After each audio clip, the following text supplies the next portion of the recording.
Hello and welcome back to PAO Fans International Podcast. This week it's the American crew again, and we've pretty much got everybody on board this time. Alki, last time we missed you on here. How have you been, man? Good, man. Just life and timing, but I've been keeping up on the sidelines with the games, and yeah, I'm happy to be back and be doing this with you guys again. Get back on schedule. Nice, man. Yeah, absolutely happy to have you back on. Get that full American crew. Alex, always a pleasure to have you on as well. How are you? Good, yeah. Happy to have you both on. It's been a while. Um, Nice to have an extra hour of daylight finally. So that's nice. But yeah, same old. Yeah, that's true. Extra hour of daylight definitely does help by the time we finish up this podcast. So They we had do a that in pretty Greece. They do it later. I think they do it a week or two later. So now Okay. we only have I'll six say hours I time always difference. wondered if like the Americans were kind of the weird ones that do daylight savings only, or if like other countries. I always forget. So It's just Yeah, I like a different remember in like schedule, yeah. past years they had it. Yeah. I'm yeah, sure they interesting. still have it this year. Sorry, I didn't mean to cut you off there. I don't just. No, no, not a worry. No, no. So pretty eventful week on top of the whole time changing this morning for us. You know, for both the FC and the BC really, but just kind of wanted to get things started off with Panathinaikos Football Club. So this past Thursday, Panathinaikos hosted Fiorentina for the round of 16, leg one. And we capped it off by a 3-2 win. This game, I believe Alex and I kind of talked about it a couple of weeks back when we were last on and just thinking about the importance of this tie really. Panathinaikos, in my opinion, it was kind of a surprising performance for me. I'm not gonna lie. I was, all the challenges we've been facing the past month and a half or so. I thought we were gonna really struggle, but we came out of the gates firing hot, up 2-0 by like the 19th minute, I think it was.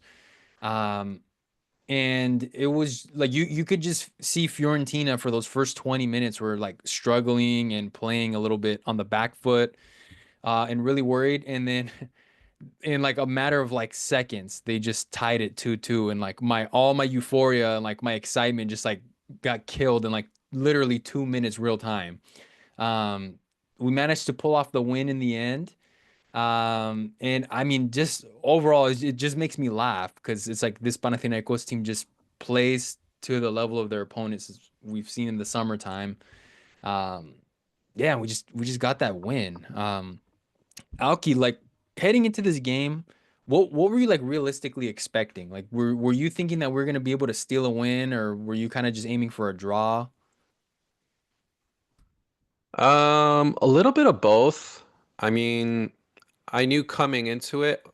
No, I didn't. I should backtrack. I didn't know, but I expected that we would come out based on the lineup we saw and everything that we try to play a little more defensive since it looked like we started as like a five at the back with Mladenovic and Kotsiras as wing backs, but still a five. So to me, it seemed like, Rui was going to kind of go a little more conservative and try to hit them on the counter.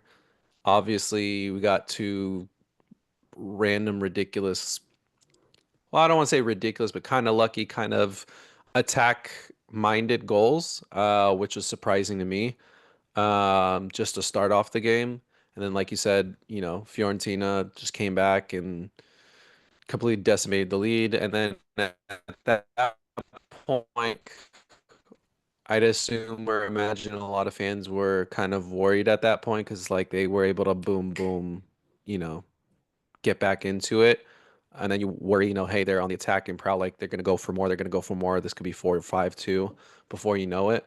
But in my mind, I wasn't really worried about that. I was actually, okay, kind of like you said, a laughing matter of first, what, 30 minutes, I think it was. And then at that point, yeah, it's 4 goals in how many minutes? But then next thing you know, it's like at that point, it's game on. It's back to 0-0 in a sense. It's anybody's game. We hit them in the first 15, 20 minutes with 2 goals out of nowhere, and then they hit us with 2 goals out of nowhere. And then it kind of, I'd say I don't want to say dissipated, but Fiorentina were definitely much better in the first half, and then not to kind of ramble on, but obviously the second half was a completely different team we saw for both teams.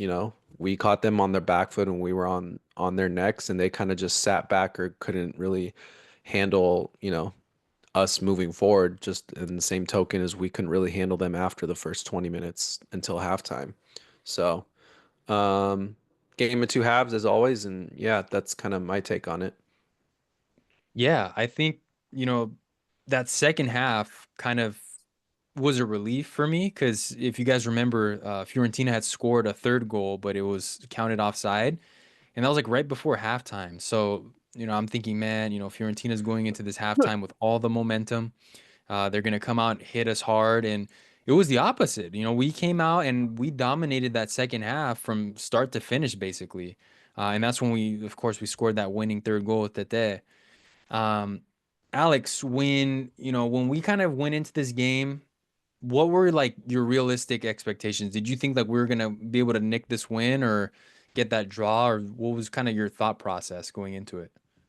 It's so hard to tell with this team because of what you said in the beginning. Like we either play up or down to our opponents, and kind of as a general statement, like this week so encompassed that because on Thursday we beat Fiorentina, which is obviously a high quality opponent, and we play up to that quality, and then 3 days later we almost lose to a mid-table Greek side. So just complete encompassing of what you said with the playing up or down.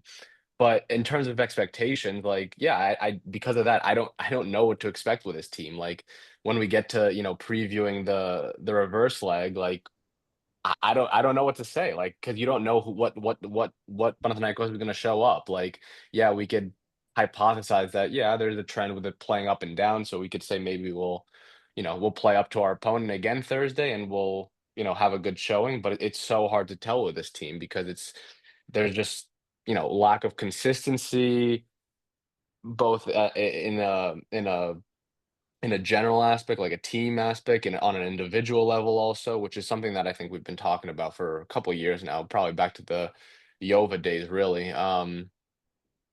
So I don't know, but yeah, I guess my expectation was that we realistically we needed to get a win if we had a real hope because if it was a draw, I mean a loss, I don't want to say forget it, but that's kind of almost forget it if we had lost at home. A draw, yeah, you still have something to hold on to, but then you know that you're basically having to go there to get a draw or better. Which even with a draw, two draws, you're looking at extra time, and then I don't know if I'd favor us at that point with a more experienced team from a higher league, playing more games, playing more high caliber games. I don't know if I would have favored us in extra time, which is obviously still a possibility, even with the current scoreline. So I'm happy we got the win because that was obviously the that makes our job the easiest down the road in the next 90 minutes. Yeah, I think very well put. Very well put. Like, you brought up the game for today that we played in the league, and like something just flashed across my mind. Like Tete, for example, missed basically like not an exact shot, but a very similar shot to what he scored against Fiorentina to win us the game the other day. And I was just laughing. I'm like, this is just typical Panathinaikos this year. Like, I thought the same. I thought the same thing when I saw that. I'm like, he turns into like prime Messi against Fiorentina, which is obviously amazing. But then, you just change the quality of opponent, and then he turns into Spora. yeah, yeah, it's like the definition of big game player. And then when it's like time to play in the league, it just suddenly, just turn it down a notch and just can't put in the back of the net. And he was closer too. The shot that he took today, I think, was a little bit closer. I think Yeah. the one he scored against Fiorentina was much more difficult. And just kind of like perfectly encapsulates, the situation with this team this year. I mean, I got the stats. I mean, we had 52% possession. Um, we had more Which is shots on actually target. very impressive. Let me just make a comment about the possession. Sorry to interrupt, Oh, but yeah. that's very Yeah. impressive because I believe Fiorentina is either top three or top five in possession in They conference league. are. So have outpossessing them, is not something to take lightly. Yeah. Yeah. It just like to me, it had me surprised because we really had them on the back foot, especially in that second half. It was just, pure domination. I had the game on and I'm just watching, and it's just, we're continually having possession, creating chances. They had more shots than us, but they had two more shots. They had 14, we had 12. We had six shots on target, they had five. We had more passes. Our passing accuracy was just about the same. They had more fouls, more yellows, more offsides, and more corners. But we made the best of our chances. I mean, it was. I'm sure even if a neutral was watching the game, they would have really liked it. I mean, four goals in a matter of like 25, 30 minutes, whatever it was just insane. And then that second half for us, for Panathinaikos fans, I mean, we held on to the ball, we created chances, we were threatening, and even with that makeshift back line, I mean, we of course struggled. We let in two quick goals and then a third one that was offside, thankfully. But we managed to get it done. And something that I really loved was Swiderski. I mean, Swiderski, that first half, especially, like, just his link up play and even that goal. I mean, just to hit it one time like that definitely could be luck, but it also could just be technique as well, just to kind of hit it like that first time striker's finish. It was nice to see that. Him and Siopis were definitely like a really, really good addition, in my opinion, at the end of the window. Um, and I really can't complain too much, man. I mean, Juricic did well as well. Defense again, that's the one thing that I'll like underline that was the struggle. But again, we're playing with like a makeshift back line. Arau just came back from injury. Yedvai, of course, was out. But we got it done, and that's really something that I was super super pleased with. Because again, we started off that 2-0. I'm like super happy. Then it was 2-2. I'm like, oh my gosh, we blew it. It's over. And then bang, just 3-2, just to have that comeback was just insane. So I'm definitely happy about that. Um, who was your guys' man of the match? Because I saw some people saying they should have been Siopi. Some people were saying it was Tete. Um, there was another. I think some people were saying Juricic as well. It's tough. I mean, in my opinion, you could have given it to any of those guys, and I would have been happy with it. What's kind of what were you guys thinking? I mean, yeah, I'm kind of in the same boat. I would say for me, it'd be either Siopis or Jurisic. Tete got the goal, and he was obviously pretty good all around. I just think the first half he was maybe a step behind in comparison to like what kind of impact he had on the game. Where I think from start to finish, both Jurjic and Siopis were, I think what Jurjic was involved in all the goals and almost had a goal of his own. Um, Siopis was just an animal in the middle, just covering so much ground. And Tete just really shined, I think, in the second half a lot more maybe than the other two, but the other two were consistent across the board. But, you know, in a conversation I've had with friends, I don't know if anyone put a bad foot the second half after that, truth be told. But those would be my two. Yeah, definitely agree there. Alex, what were you thinking? On a similar note, yeah, I was gonna say I was very impressed with kind of how the whole team played, um, particularly from the defense forward, like excluding the defense, because I think there was some points of concern there. Everyone in front of the defense, I thought had a really good game. I think for me, it's probably Siopis. I think he's just been game in game out he's doing the same thing every game, and he's doing it on a consistent level, which going back to kind of the lack of consistency that we spoke about 5-10 minutes ago. He's the one guy who is standing out to me that is putting in consistent shifts game in game out. And like you said, just an animal in the midfield, just kind of just honestly showing the most. I don't know if the right word is passion, but just showing the most heart in it. And for a guy who just came a couple months ago, it's really refreshing to see. It also calls into question the rest of the guys who have been here the whole year.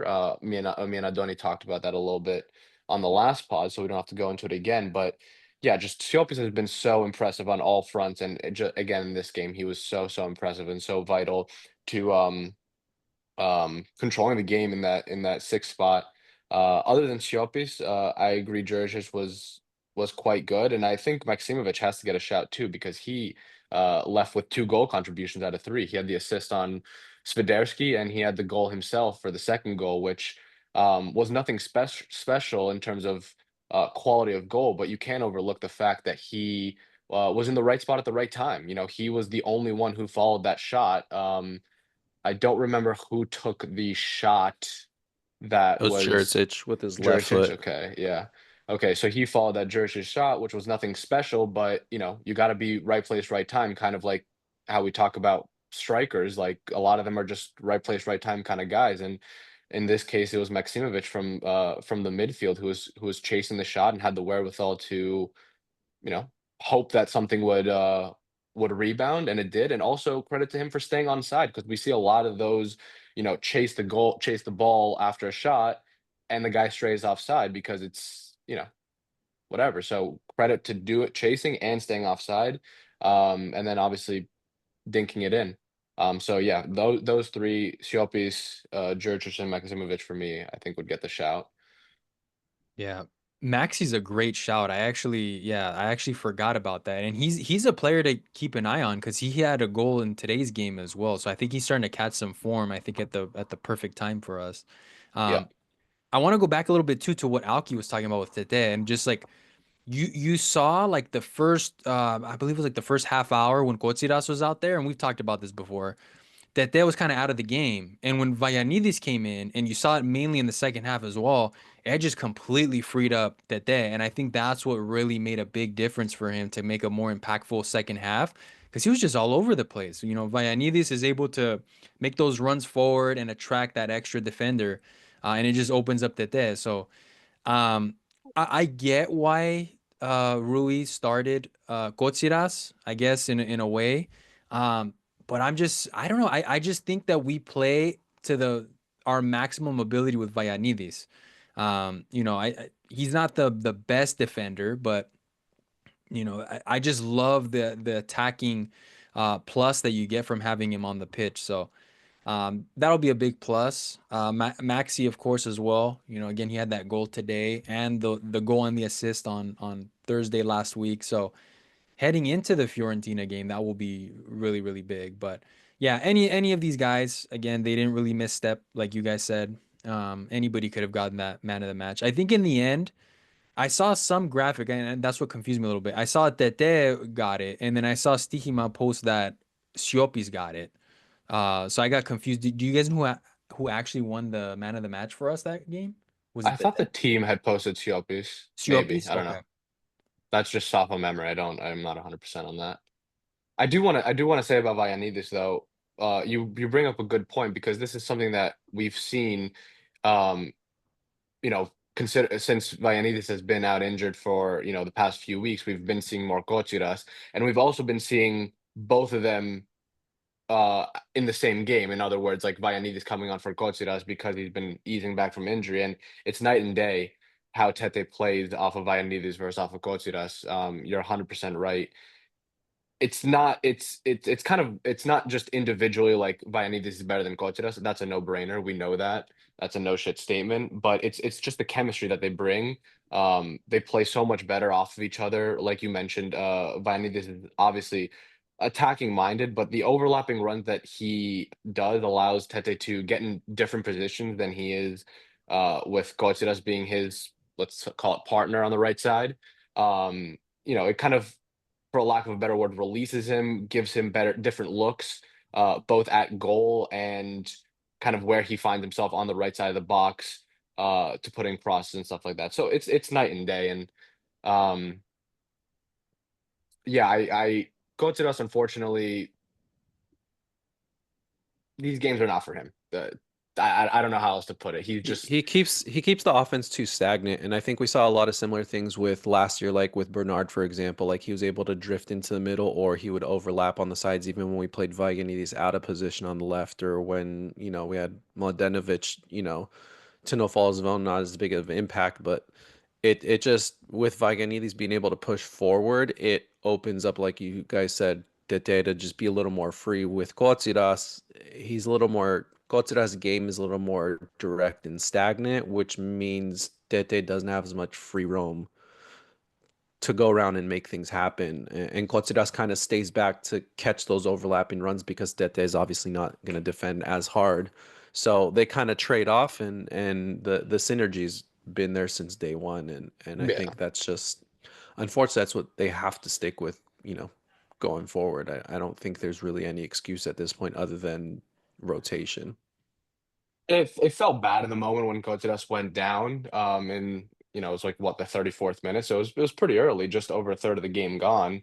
But unfortunately, well, fortunately, unfortunately, I don't like to talk this way about our players, but I think it was a blessing in disguise because they were really exploiting that, our right side, while Coates was in there. And then even though Vayanidis is not that, he's not necessarily a defensive reinforcement, compared to Coates because I he's not defensive like we just said. They were exploiting it much less. It was just the avenues of attack for them down our right side, their left was completely night and day when Vayanidis came on, despite not being a defensive reinforcement. So that just furthers for me that, yeah, these games are just not, they're just too big for, or these games, these opponents, whatever you want to call it, are just Yeah, the too big matchup for just wasn't there because I mean Coates. we did see Kotziras last year for us in Europe be, a different player, but Yeah, that's kind of how his career's been, kind of yeah. every other season we see a different thing. Vagianidis just covers more space, but the one other thing I wanted to point out, obviously, before we move on, as a kind of as a joke, but funny enough, is I saw a lot more recovering ground covered by Unahi. He even intercepted and got a few tackles or got in the way just really deep in our side of the half kind of as the game went on, which is just not something we're accustomed to. Usually he's kind of free roaming and more on the offensive side, but in the Fiorentina game he kind of played both sides. I saw him play a little deeper in this last game, which was just a breath of fresh air compared to what I said about him last time about the work rate and the work ethic that we see sometimes. His body language was completely different in that Fiorentina game. Yeah. I also Go ahead. think, one thing about the right back situation, which kind of ties into something you were saying, Adoni, before, is that, there was this kind of, we were talking before the game about how we were going to line up. It seemed based on the list of players that they gave, that it was going to be three center backs and two wing backs, so a back three, back five kind of situation, which, was interesting because it's not something we've done even under Rui, and it kind of got me. I don't want to say excited, but I like the sound of it because of what we knew was in the back line. You had Arao, which obviously, I don't know, you made a point of makeshift center back, hasn't played, even though he was very good there last season, he hasn't played there much this season, less than a handful of games, and is coming back from injury. So very suspect center back situation with Arao. And then obviously you have Coates, who we've pointed out is a liability at this level. So two of your four, if it was a back four, were, you know, not ideal situations, let's just say that. So I think that back five potentially was very appealing just to cover the weaknesses that were Arau and Coates. In the end, I don't actually think we lined up with a back five. I was looking at the formation while we were playing those first 20 minutes, and it was just the back four with Coates on the right, Arau, Ingerson, and Mladenovic on the left. Siopi sitting in front of them as the six, and Maximovic at the eight, which we've seen. Well, that's where we've seen him basically most of the season, ever since he made those comments about him liking the eight more than the six. So long rant. All I'm saying is it ended up being the back four. Do I think the back five would have been better? I think potentially yes, um, because of those weaknesses. Like I said, you have these weaknesses in Arau and Kotsidas, and adding another body in that back line, I think would have helped cover those weaknesses and maybe help Coates not get as exploited as he was getting in the first 20-25 minutes. Because at the end of the day, also the second goal we conceded was kind of 100% Coates' fault. If you look at the video, and I don't want to rag on him too much, but if you look at the video, his positioning is just really bad with a player who ultimately receives the ball and gets the assist. He does the low cross in. Um, he also like steps forward on the cross, almost like he's trying to like set an offside trap, which makes no sense there because everyone's lined up in the box. I don't know what he was thinking, but his body positioning in respect to the player and at the moment of the diagonal ball coming in was just very poor. So again, an extra body in the back line, not in that specific situation because everyone was already lined up on the box, but in general throughout the game, an extra body in that back line could have been beneficial only because of the weaknesses that we started with in that back four. Yeah. Yeah, 100%. And it kind of ties in back to what Alki was mentioning as well. Like you notice the difference in that second half as well. And I think, part of it as well just goes to Unahi buying in, tracking back, being energetic, moving around, Vayanidis. And even there's one instance, I don't know if you guys remember it, that they even ran all the way back and he covered for Vayanidis losing the ball as well. So you had everybody buying in, especially in that second half. And I think that's what ultimately worked in our favor a little bit. But you can see that 9 day difference in the first half. Like that first half, we were getting exploited a bit. Like you mentioned with Kotsiras on the right back side. Um, and Arao grew into the game. he I did. have Yep. I have to say that. Like for honestly, in the first half, I thought he was very like you could tell it was High rust, risk, super high risky risk, player. rust, all those adjectives that you want to put there. But I do think he grew into the game, and I think that's reflective of the fact that they threatened much less in the second half. Hmm. And it's weird. I don't particularly know how it is to play out of position, but he was so good there last year. But I think it's something that it's not that you forget how to like if you're a DM, you forget how to be a center back for a couple times, but you kind of just have to you know ease into it in a way. I don't know. I could just tell by the way he was becoming more confident, doing and being in less risky positions, like you said, Alki. Um, yeah, just He just bought in, and I think I said it to you guys earlier. I mean, just with everyone, I don't know what happened in the locker room at halftime, but just seeing the huge difference. But especially at Al, like the first half, Keane was just beating him on every Hmm. header, every cross. yeah. And second half, like Arau just made it like his mission to make sure Keane got no looks. And on top of it, he was back there on every long ball over the top, making sure he's the last guy before Dragowski. He was clearing out everything. Like it was just like you said, night and day difference, Alex. And yeah, he just bought in and looked like that Arau we saw last season. And we've said it could have been just rust, him getting back into the game, him getting back into that position, not being used to it. Like there's just probably so many factors, but yeah, I'm just whatever happened at halftime is just. I mean, we've seen videos too. They've played videos of like Rui being, the driving force and having those speeches and stuff. I'm genuinely curious to see like what got these guys to turn around that second half because like we've all said like it was just a completely different team um, and for a positive for us, it's just kind of weird in a sense too. Yeah, he man marked Keane out of the game in that second half. Like it was incredible to watch because again, that first half they had after they scored those two goals and that offside third. I mean, Keane was just running rampant. I mean, he was. I put it, in there. I was having a discussion, and I'm like, this guy Keane, man. I'm just thinking to myself, like, he's gonna give us a huge, huge issue in the second half. And I was like, he's probably gonna score another goal or two against us. But Aral really stepped up, and like you said, Alex, I think he just had to shake off the rust a little bit. Definitely don't forget how to play in that position. But being out for however long he was out and then not playing, I don't even think he played center back this season. I kept like thinking we should play him as a center back when Palmer Brown got injured. Um, it takes a little bit. It took 45 minutes and Yeah. it's a high level game, high intensity game. And he shook the rust off. He was able to mark a guy like Keane out. And it was just overall good to see.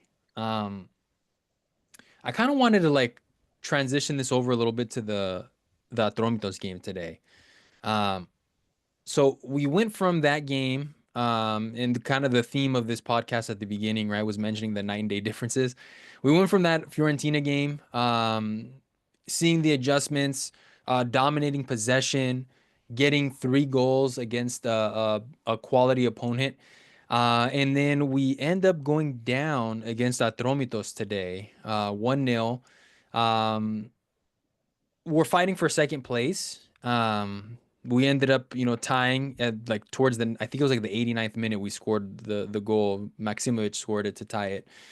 Um, we're getting to a place where we're fighting for second place in the league. We're out of the title race essentially. Today was the last official league game until the playoffs, and then we're gonna be in the second leg for Fiorentina. So you're Rui, of course. You want to win every single game, but then you start to think of like priorities, right? And so I'm not too upset with the 1-1 today with the draw. I was kind of like not too surprised. I was a little bit disappointed, but that's just because I want us to win every single game.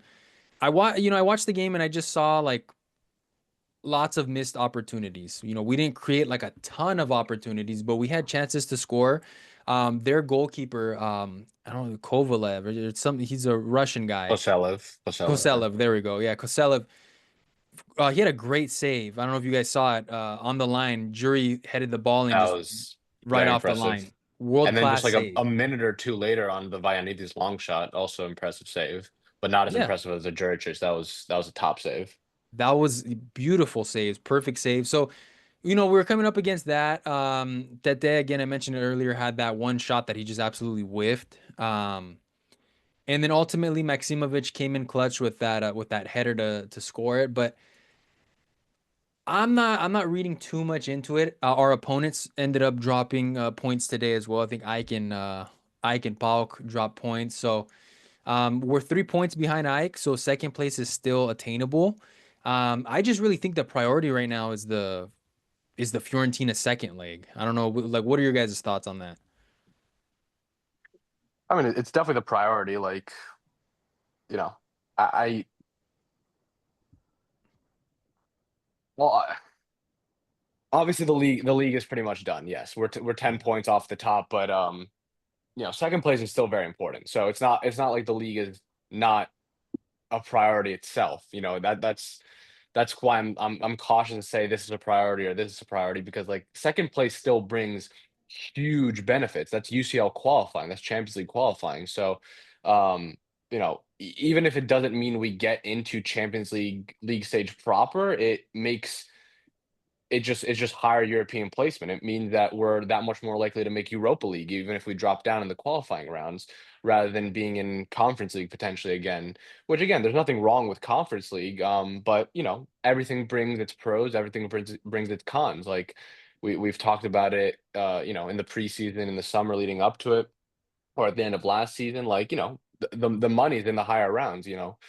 Champions League, Europa League, they offer bigger prize monies. While Conference League offers less prize money, but we're more likely to make a run, like we're seeing currently. So again, everything has its pros, everything has its cons. But you're not. I don't think anyone is going to snub the opportunity to have a better European placement, whether that's Champions League or Europa League, and that's what second place brings. Better European placement, and that's almost guaranteed. We don't exactly know what third and fourth will get because that is dependent on um, other people doing stuff like the cup result with Olympiacos.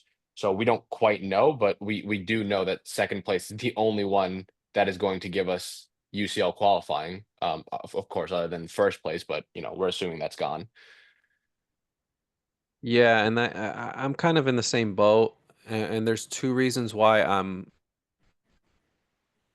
about today's result. Kind of on what Alex is saying is both our opponents kind of drop points in a sense. So today would have been a really crucial and beneficial day to get the 3 points, be on Ike's butt.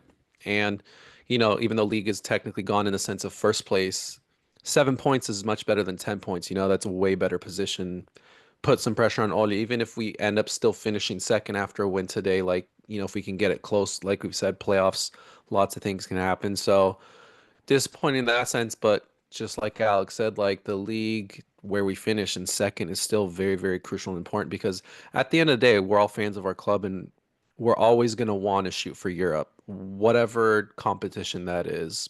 But at the end of the day, like if you want to win stuff and you want to be in the highest competition, like we may not be Champions League quality right now, but we still want to shoot for it as far as like standings go at the end of the season because you always want to play in the best competition. Uh, it just brings so many benefits, like Alex has said. So it's like I mentioned, I think a couple pods ago, it's unfortunate the situation we're in a sense of like we can't really put league priority as far as like the Protathlon because that's obviously gone, but second place still should be a priority because of placement for Europe. We're out of the cup. Europe, we've still, great result against Fiorentina, but we still have to go to Italy and seal it. And then we don't even know, how our opponent's gonna be next round. Betis, there's still lots of quality opponents where like Europe is still a high priority, but it's kind of like we're stuck in the same boat as the league. Like when the likelihood of us getting first is extremely low, and the likelihood of us being able to win Conference League just with having to beat Fiorentina, Betis is there, Chelsea's there. There's still very high quality opponents there.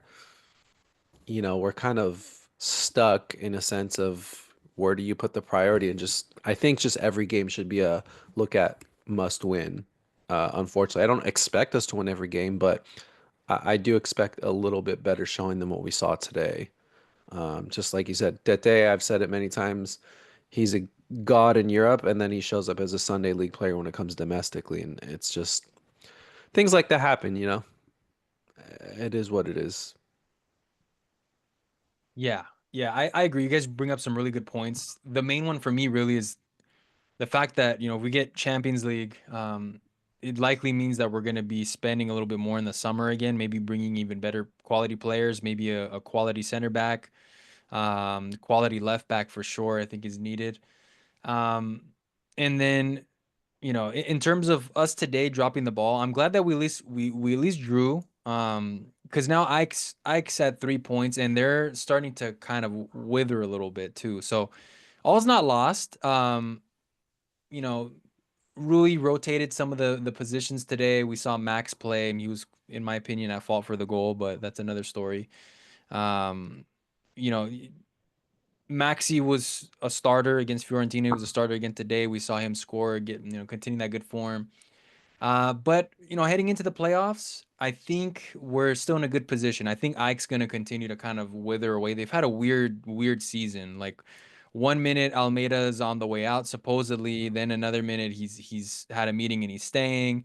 They've just been weird. We're 4 points ahead of PAO, so I'm anything can happen, but I'm not really too worried about them.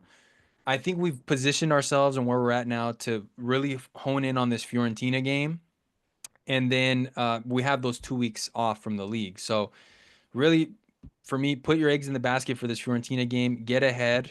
Go to the next round. I agree. I don't think we're gonna get past Real Betis or Chelsea. I think they're just too good quality opponents. But you still want to make a good run, because at the end of the day, I think you still get paid out decent money for making a run past the round of 16. So there's that. Plus, you get the Panathinaikos name back out there again. I mean, the commentator was talking about Panathinaikos and kind of our history in Europe and how it was good to see us again in the round of 16. Can you imagine us going, making it to a quarterfinal? I That mean, would we be get so insane. much love on social media from UEFA in general. Like, they're Yeah. constantly posting random reels of like the few goals here and there that we've played. So it's like the market is there for us to be out there. It's just we can't kind of let it down and just kind of dissipate into thin air Yes. like we have in years past. So, got Yeah. to capitalize on everything. Go on. Yeah. Because I believe Nick mentioned it. It's gonna be, I think, the first time if we can get past Fiorentina, it would be the first time we're back in the quarterfinals since 2003, I think, against Barcelona. Um, so I mean, we're going over 20 years now since we made a quarterfinal. So us, even if it's conference league, it's still a challenging group this year, and we've got a quality opponent. They were finalists. I think they were 2 or 3 time finalists in this competition. So if we're able to get past them and make it to a quarterfinal for the first time in over 20 years, I mean, that to me, that's a really huge win. And at the end of the day, we're still within 3 points of Ike in the league, so we can definitely still attain second place. Would have been much more disastrous, I think, if we were just dropping the game today and how we did against Lamia and just seeing like repeat performances like that. I think all eyes on Fiorentina this coming Thursday. Um, and we'll see from there. It's gonna be tough. Speaking of them, they lost today, Fiorentina. They lost to Napoli. I think it was 2-1, something like that. So they lost by a goal. And they're in this weird rough patch as well. Their coach is under the hot seat. The commentator mentioned it when we were playing them. When we were up 2-0, he mentioned that their coach is starting to feel the pressure a little bit, rumors about him being sacked. So they're going to come in that game on Thursday. It's do or die for them. It pretty much lasts for them there. Um, how do you guys think we're going to line up? Are you thinking we're going to see the same lineup we saw in that second half to start off against Fiorentina? I think it's an interesting question because now we have some key pieces coming back. Obviously, since the first leg, we have Palistri is fit again, and Jedvaj is being included in the squad list now. So it poses some interesting questions because both can be slotted in, obviously. Like both have started many games this season. Obviously, Jedvaj is the preferred center back. Um, but I don't think either will actually start. I think it's too soon. Pellistri, I think you don't need to force him in because Jurčić is doing his job on the left side. So I think that decision is much easier. I would expect to see the same front three of Jurčić, Tete, and Swiderski, who's the informed striker. And again, just short interlude. Credit to Rui for making that decision to start Swiderski over Foti because Foti is your captain and he is on paper your preferred striker, but Swiderski is the informed striker right now. So, and it's kind of a risky decision because of just who Foti is, but it's the right decision, I think. So credit to him for doing that, and he was repaid within 5 minutes, which must be a great feeling for Rui, honestly, and a great feeling for us because. Going up 1-0 at 5 minutes is always good. But anyway, sorry for that interlude. Yes, I'd expect to see the same front three as we saw on Thursday. And I think Jedvaj is just too risky coming off of injury. I think I liked what I saw from around the second half. It made me feel a little better about starting him again on Thursday. The first half did not make me feel that way. But the second half, if we get second half Arao, I'm good with it. If we get first half Arao, then I'd go with Jedvaj. But obviously that we won't know until the game happens. So I would just stick with what we did on Thursday with the pairing of Arau and Ingesson, and maybe think about that back five. But I think with Viannidis, it's not going to be as big of a problem. I do think there's another benefit to the back five, but I could table that for now. Yeah, I Alki? agree. I mean, everyone coming back, I think, is a good problem to have, but I agree with Alex. I don't think really messing with it would do any benefit. Especially with Yedvai, he'll be back, but like the injury he came back from is just such a like sensitive, risky injury. Like getting back in full game form is very different, in conference league for a very big game than just kind of training off of that and getting back into it. So I agree. I mean, they're good options to have off the bench. Um, and yeah, I don't think there's not much even you can do with the right or the left side other than I guess Max, but pick your poison. Max, he's been injured, and I said it when we started the season, that's the only thing that'll always hold him back. We've seen some okay performances from him, but like today's game didn't look great, and I don't know. I mean, Maldanovic said it many times. You cannot take what he offers. What we get out of Siopis is what we would hope in Mladenovic. He's plays a minute, he runs hard. The dude would die for the badge. It's just we don't get as much impact on the game as far as like crosses, things like that. We saw beautiful goal he had that one game, but um, I don't know if I would take him out over Max, really. I think today was just to give Mladenovic a breather because, I mean, those are the only two options in the flank. So there's not much option on the defense. And yeah, I'm interested to see what's going to happen with Forti and Swiderski. I agree with Alex that Swiderski is the right call and the right choice. How long can you kind of, freeze out Forti from as a captain in the starting position? But, you know, it all remains to be seen. Yeah. Um, I agree. I think Jedvaj for me, it's too risky only for the fact that, this is a potential we can potentially get knocked out and he hasn't played in a little bit. So I agree. I don't think I would start him. Um, in terms of Max, I don't think he's gonna get the start either. Rui has really like ridden on Mladenovic since he came in, and Max, he gave him the nod today, and Max made like a huge error, just leaving his guy in no man's land today to get Atromitos on the score sheet. We're probably not gonna see him. Um, I think I'd probably run Arau again. I think he did a good enough job in the second half on Keane to where we can he's earned it in my opinion to start against Fiorentina again in that spot. And then I agree with you guys as well. I'd start Swiderski. I think Foti, I mentioned on the last pod, has been given the captain armband, and I don't know if he wants to be the captain. It would make the decision, I think, a little bit less quote unquote controversial, I guess. If just Foti wasn't even the captain, because realistically for me, Foti hasn't done enough to be a starter the last like couple months. Swiderski's come in and he's made a bigger impact as a forward, in my opinion. So Swiderski for me is the starter. And then I'd, yeah, I'd run Tete again because he turns up in these games. And then on the left, I agree with what Alex was saying. You can just sub in Pelistri. You don't have to start him, but it's nice to have him back again. I'd give Jury the nod again because he did such a good job in the first leg. But yeah, I think starting 11 wise, long story short, I'd run the same 11 that we saw against Fiorentina in that second half. Vayanidis, Swiderski, all those guys again. And just here's hoping that we get the win. That's just really, really what I'm hoping for. For me, this is the most exciting game of the season this year. And we have a chance to make it to the next round. So hopefully by the next time we're on the pod, we're talking about something more positive. Alex, you said that you were going to mention something, but you tabled it. What was that? Was it about the defense?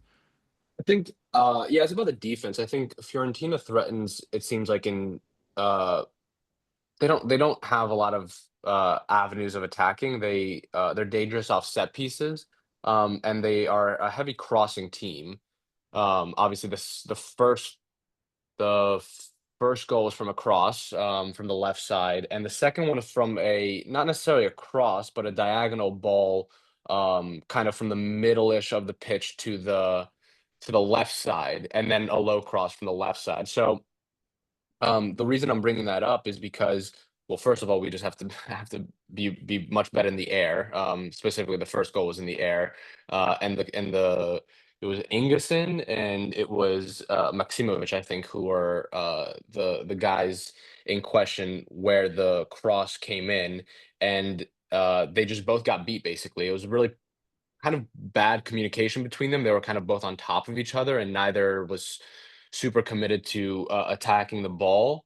But also, the second goal with the diagonal ball, I thought was really threatening because they did that a lot throughout the game. And I don't have, I meant to get some images of it up. I was not able to do that, but I do have a thing here that I could share that's just from the highlights. Can you turn on the sharing, Adoni, please? Yeah, there you go. Should have let you. It should let you know. All right, let's see if I could get it. See that? Yep. Okay, so this is the freeze of the second goal. Um, I'll just make it full screen here. And this is the diagonal ball that I'm talking about. So Mandragora there with number 8, he's looking at the left side. That might be Gozens who's making that run, and it's really poor positioning from Kotsiras, who is just kind of standing there. There's no reason he needs to be standing there. Obviously, Arau has Keane. Keane's right now in an offside position, but Arau has Keane if need be.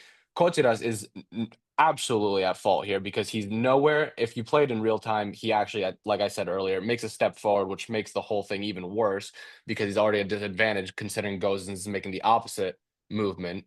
But they did this specific thing many times during the game, but also with Viannidis on the pitch, and I think this is kind of like their bread and butter. They play this ball over the top, and then I'm not gonna. I mean, I could probably play it, but it's probably not gonna come well. You know, regardless of what happens after the goal, it's a very dangerous ball because then he's completely exploiting the space that's behind Cotiras, completely left open, especially because of his bad positioning. And then they just have a good look on goal. He could even play it across to number 9, good, whatever his name is, Goodmanson or whatever. That's also equally as threatening as the pass back that he does to 44. All I'm saying is that the back 5 there would be beneficial because it actually spreads the pitch wider. It spreads the defense wider and prevents that ball being as threatening as it can be. Obviously, if that's their bread and butter, they're still going to keep doing it and they're still going to threaten with that. But if you make the defense wider, because the defense right there was very narrow, you could see that both our wing backs, whether it's Kotsiras and Mladenovic on the other side, they're not spread wide. They're very confined in that kind of the width of the box, and then they leave so much space open behind them. And it's really easy to just, if you have a decent passer, who Mandragora is a good passer, he's their center mid, you just plop the balls over, and you could try that as many times. Half the times he's not going to succeed. The other half he succeeds, then they get a look on goal. So spreading the defense a little wider, if that's their MO, could be beneficial to just help help prevent more of those crosses coming in. Again, I don't know if it's a little risky because it's not something that obviously we're used to seeing, and especially under Rui, it's not a formation that we've played. So I'm not particularly advocating for it. I'm just kind of thinking about the pros to it, considering what I saw, especially in that first half, because of just how much they were hammering this cross heavy game, these diagonal balls from the middle of the pitch over the top. Obviously, set pieces are set pieces. Your formation is not really gonna do much about that. But yeah, those diagonal balls just really dangerous. Less so with Viannidis in, but still dangerous. There was a time, I don't remember. I really wanted to get it because it was really interesting. The screenshot of it. There was a moment in the second half, probably around the 60th or 70th minute, where there was a complete mismatch with Viannidis and two two Fiorentina players. It was a very similar situation, like I just showed, to that second goal. Um, so Mandragora or the other center mid had the ball kind of in that middle-ish part of the pitch, 35, 40 meters out, and there was a mismatch. Viannidis was guarding one man. He was guarding him well, unlike Kotsiras in that situation. But there was also a guy behind him. So all Mandragora needed to do was just send another one of those looping balls. I think someone closed him down in the midfield. It might have been Siopis. So he wasn't able to actually get that ball through. But if Siopis didn't close him down, it would have been even worse than that second goal, because it was literally a 2-on-1. It didn't even need Viannidis to be in a bad positioning place, because Viannidis had to guard his man, and there was still another unguarded guy. Tete hadn't tracked back. So again, just spreading that back line could be beneficial if they just continue to send these diagonal balls over the top. Yeah, yeah. As you were saying that, Alex, I was just looking today because they lost with Napoli. Just trying to, just out of curiosity, seeing what Napoli did against them. They played a back three. They actually played almost similarly. So it says 3-5-1-1 for Fiorentina, and then 3-5-2 for Napoli today. And I mean, I just look at the stats, and Fiorentina had more possession than Napoli, but Napoli, other than that, like completely dominated them. So I think they found a way to just cut the crosses, like you were saying, because they're a super heavy cross and set piece team. You see that Fiorentina had 7 shots, 2 on target all game. Napoli had less possession, but they had 19 shots, 11 on target. So they found some way to just shut down Fiorentina, getting those crosses into the box. It looks like they didn't really have too many dangerous chances, and then they were able to find a way to counter them. So it's interesting. I mean, again, Their attack is very one-dimensional. Like yeah, I don't want to say I'm not worried about it because they have a lot of talent. Obviously, Keane is very yeah, good. Um, Mondragor is a good passer. Again, with those, I emphasize those balls over the top because they're very dangerous, and he seems to do it on a pretty high consistency rate. But also, their wingbacks are so involved in the attack. Gozens and Dodo. Um, they're just continuously up there by the sides of the box, which obviously reinforces their cross heavy game. But they're just really good wing backs who they're very active, and that three in the back that you mentioned, that 3-5-1-1. That's the same thing that they played against us. yeah, And it's you could either call it a 3-5-1-1. It's so dependent on how active your wing backs are because that 3-5-1-1 can easily become a 5-3-1-1, which is exactly what they do. Gozens and Dodo are continuously moving up and down the flanks, so active on the side of the box, putting in crosses, but then they come back immediately and it becomes a back five. So it's just you gotta cut off the source, and the source, in my opinion, are Gozens, Dodo, Mondrager in the middle. Those are where all most of uh the crosses, the long balls, the balls over the top. Those three guys are the biggest culprits, and they're obviously looking for guys like Keane or Beltran, who was the short striker. He was also pretty good. Though they're looking for that. So you cut those three main sources, I think you've done yourself a pretty good job. Yeah, that's a big reason why I thought when I saw the lineup we were going with a back five and Rory was gonna hit with counters because they're so dependent on those wing backs. Like even last year in the final, Dodo was like their main source of offense and crosses. So, and we did that the second half. They tried to force it, but we saw not that we need to, but we saw so much more open space once we, cut off their crosses or, deflected out whatever they were trying, and then we hit them on the counter, and that's where Tete and Jerzic found so much space to be able to just get down the field and organize and help us set up. It's if we can manage that again, I think it'll bode well for us. I think. Did they play heavy? I didn't check the minutes today, Adoni, but did they rotate at all, Fiorentina? Or because Dodo and Gosens usually they play heavy minutes, So if those guys aren't really Not they gonna be playing played. much, Oh yeah, they pl- Gozens got rested. Gozens got rested. Yeah, yeah, yeah, they yeah. played So about 50% lineup. Camuzzo yeah, started. De Gea, out of the guys who started, sorry, on Thursday it was Camuzzo, Ranieri, Fagioli, Dodo, and Keane. So about 50% of the lineup was the yeah, same. I see that now. yeah. Do you guys think they're gonna stay with De Gea is another big question because their backup, he's an older keeper. Like that goal for Maximovic, excuse me, like we said, was great position and everything, but that shot from Jursic came kind of from the left side. And if you saw it on replay, I don't know if you guys saw it when Paramount showed it on for us here in the US. The keeper went in to stop it, assuming he was gonna, collect it in, and it just bounced off like a very poor amateur error that you wouldn't normally see from any top quality keeper. Obviously, he's a backup and he's much older, but it just bounced off his chest and he couldn't collect it. De Gea is obviously a much better keeper, I think, but do you think we'll see De Gea and that'll play a bigger role, or do you think they'll stay with the same backup keeper for, because a lot of these teams from Italy and Spain and stuff, even though it's Europe, sometimes they do heavy rotation for Europe and league games and things like that. I think we saw it today just because Fiorentina are so close to that European spot for next season. They kind of have to pick and choose, their rotation as well.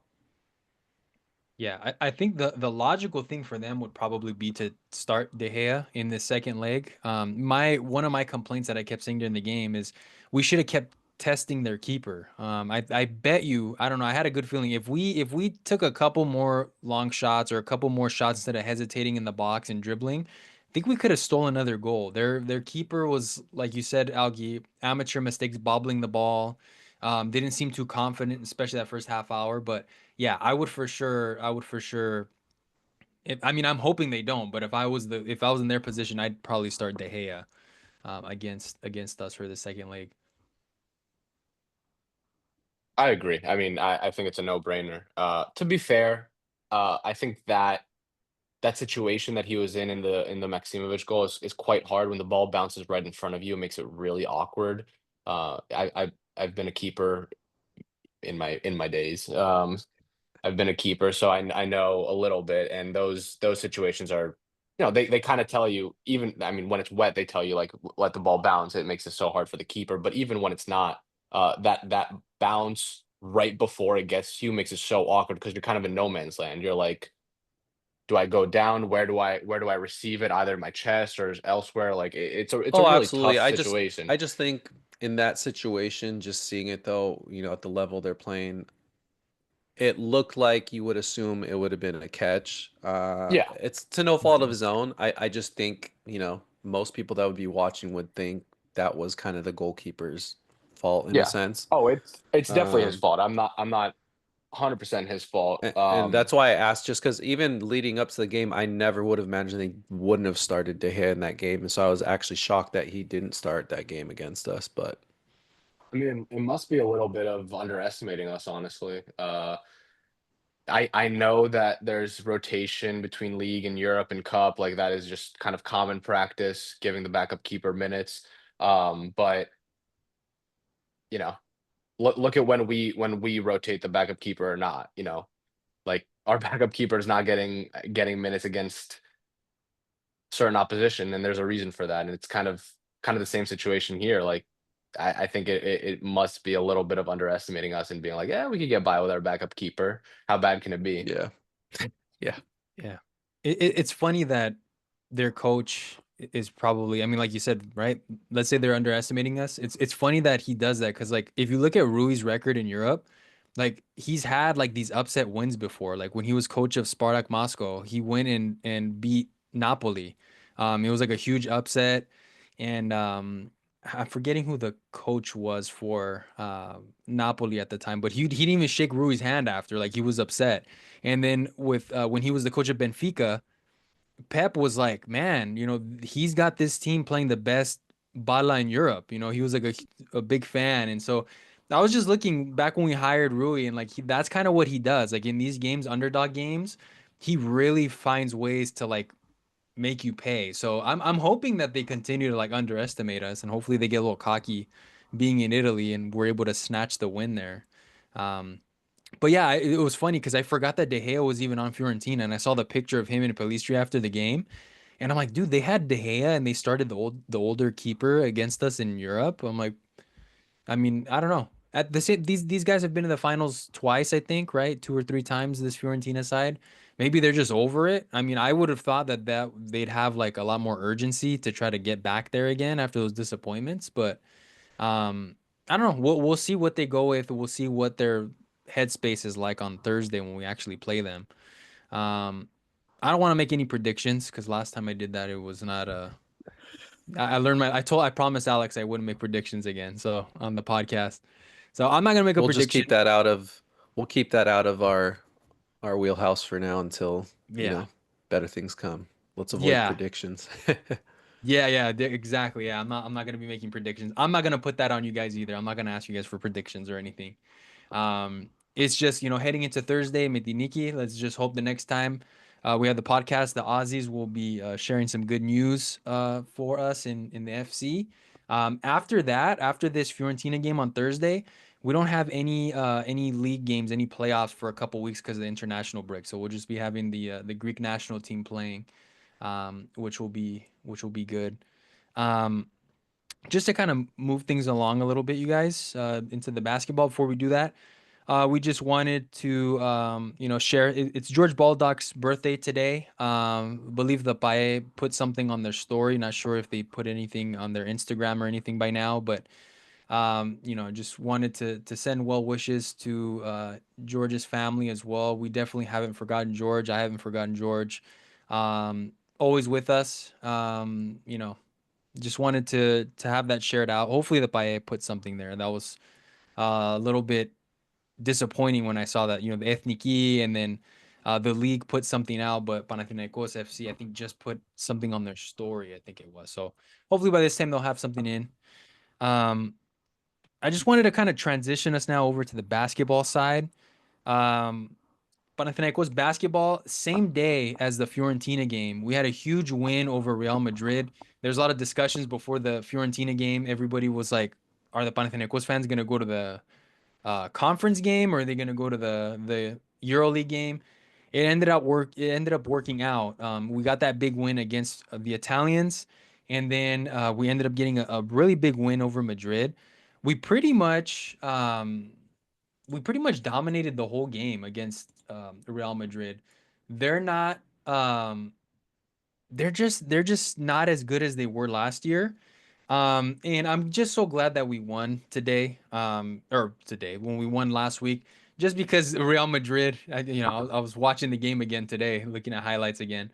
Um, but it was just nice because Real Madrid after were like, especially Musa, he's like, Panathinaikos was not better than us in the final. He was kind of like alluding that we got lucky to beat them. And so it was just nice to like get that blowout win against Madrid. It's always nice to beat Real Madrid. Um, Ottoman came out, said that he was super happy with Jerry and Grant, and I agree. I think Jerry and Grant deserves a lot of credit, but Kendrick Nunn, my goodness, dude, like he is the best player in the EuroLeague. It was just fun to watch him just go off, hit threes, hit mid range fadeaways, dunk, had a double poster as well, and then we ended up getting the win. So it was nice. It was definitely nice to get that win.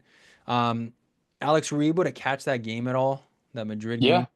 yeah. I mean, it was a busy Thursday back to back. Yeah. Yeah, quite an afternoon for us. Yeah, it was just really solid overall. None obviously was the guy. Mito who had a really good game. Low key, I think he was second highest scorer, if I'm not wrong.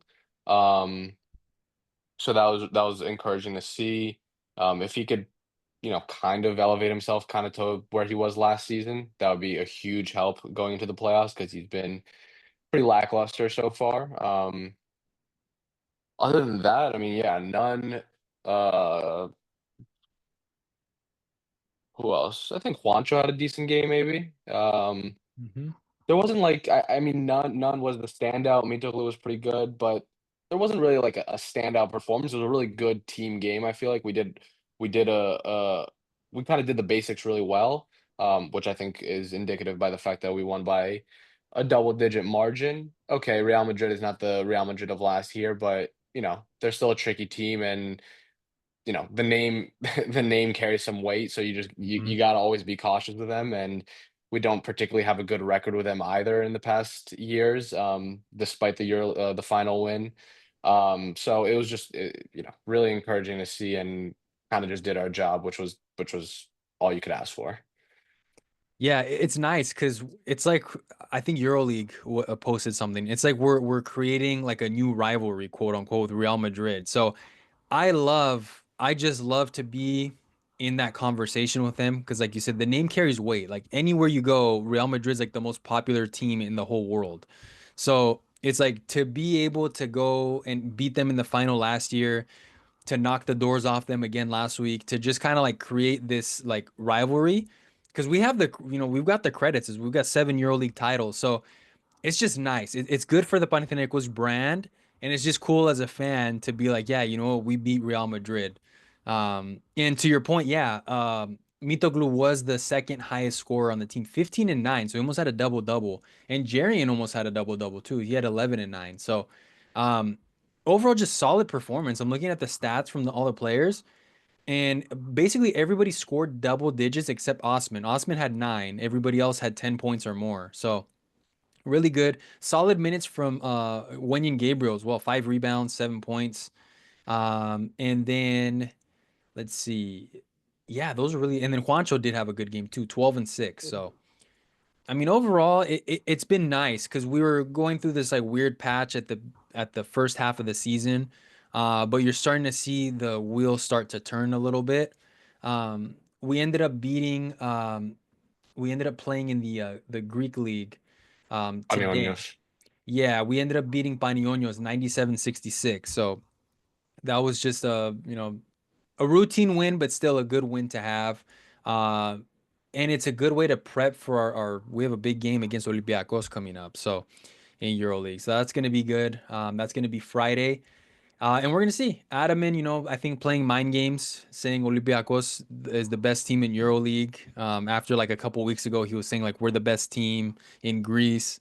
So I don't know. It's gonna be in Seth, and it's like this year in Greek league, we've had their number, but you know historically the last like 4 or 5 years, it's like Olympiacos tends to give us trouble in EuroLeague. So I'm really hoping we can get the win. The players already know they I think Nunn mentioned it as well that we weren't able to get a win against them in EuroLeague last year, and they're kind of itching for that. So hopefully we can get that win. They've got a 5 game winning streak. We have the second highest streak with 4 right now.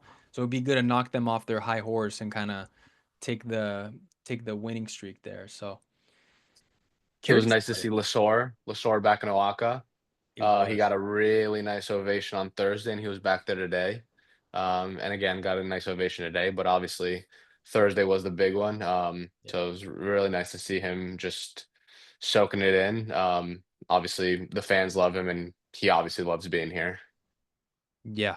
Yeah, it was really nice to see Lasor there again. Like he had been commenting like how it's just so hard to watch Panathinaikos play and he can't be out there. So he had been staying away from the team a little bit, but we're itching closer to the playoffs, slowly but surely. And you know, he's starting to heal up, and so I mean, there's reports that he would possibly be ready for playoffs, or at least you know back in maybe the squad list for that. We'll see. But it's good to see Lasor there. It's good to see us start to pick it up a little bit as well. So I'm looking forward to that game. It's on Friday against Olympiacos. Yeah. Um, after that big win against Madrid, and then after that, looks like um, we don't play in the EuroLeague again until the week after. So it's looking like this is just a single week, single game week, and then same with the week after that. And then things are going to start to pick up in 2 weeks. So we're going to have the double headers, double header week, the March 26th, March 28th. So Olympiacos, and then we have Alba after that. So hoping to get the win against Oli, and then hoping to get the win against Alba. We've got to get that win. Um, Other than that, there hasn't been too much news. There was like some rumors about Panathinaikos offering Kendrick Nunn an $11 million deal. I don't know how true that is. Nothing's been signed yet. Here's hoping that he does sign an extension and doesn't have that NBA out clause, and then we'll be set there. Um, Rumors about an Osman contract also, I think. Yeah, that's right. Yeah, so Osman and Panathinaikos allegedly are very happy working together, and they want to continue working together for next year. And there's talks that an extension is underway. If you ask me, I think it's going to happen. I don't think Osman's going to go back to to the NBA, just mainly because his stats haven't really like flown off the paper this year. Um, and I think he's liking it in Greece. I think he's liking it with Panathinaikos as well as with Coach Adam. And so um, we've got him and then none really to extend. And then other than that, I think Slukas is going to play one more year with us and then he's going to hang it up. So I mean, here's hoping, man, that we can kind of continue this run. Olympiacos is going to be a big test. And then we can to end off the season, I mean, to end off the regular season, it doesn't look like we have too hard of a schedule. We've got Alba, Maccabi, Paris. Monaco's going to be pretty challenging, and then Red Star is always hit and miss, but we're going to play at home. So, really, the really tough games are going to be against Olympiacos. I'd say maybe Maccabi and then Monaco. So, other than that, I think we got a couple wins that we can get there. Um, Before we finish this off, did you have anything else you wanted to add in, Alex, about the BC? Am I missing anything? I think you covered it. Perfect. Yeah, that's pretty much it for BC. So hoping to get that win. If you guys aren't already, Please feel free to follow us on Instagram, on X, on YouTube at PAO Fans International. We're also on TikTok as well. Make those edits usually of the games for both BC and FC. And then we also have the blogger site as well. I've definitely got to start to get back into the writing again for sure. But I that's haven't all done I've one in a got. while either. Yeah. Yeah, so me and Alex have definitely got to probably get a piece out there. I've got to do something as well. But thank you guys for tuning in. Next time will be the Australians. They'll be covering the Fiorentina game and the BC game against Olympiacos. So thank you everybody for listening. This is the American crew signing out. Peace.